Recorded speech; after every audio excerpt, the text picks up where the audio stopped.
Tässä on Adobe Spark. Adobe Spark on perhe, josta löytyy 3 erilaista sovellusta, tai niitä voi käyttää myös verkon yli. Ensimmäisenä esittelen näistä postin, eli sillä voisi tehdä tällaisia kuvia tai esimerkiksi kortteja.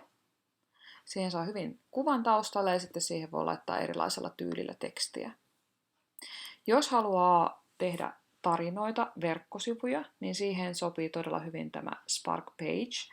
Eli sinne voi yhdelle verkkosivulle laittaa kuvia, isoja, laajoja tai ihan pieniä keskelle olevia, ja niiden alle sitten tekstiä.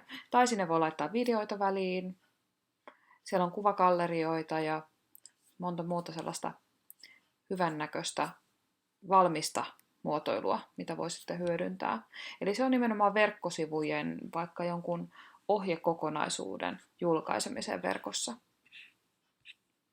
Sitten on Adoben Spark Video, millä on helppo tehdä videoita.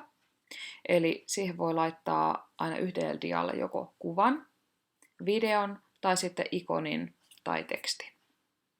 Itse tykkään yleensä tehdä silleen, että käytän siinä ääntä, eli laitan sinne taakse joko kuvan tai sitten ikonin ja sitten nauhoitan siihen päälle ääntä. Ja sitten määritän sen äänen avulla, että kuinka kauan sitä ikonia katsotaan. Joskus laitan pelkkää tekstiä ja määrittelen, että vaikka 5 sekuntia näkyy tietty otsikko tai tietty lyhyt teksti siinä näkymässä. Ja sitten kun näitä dioja tekee monta perän jälkeen, niin ne voi sitten julkaista videona.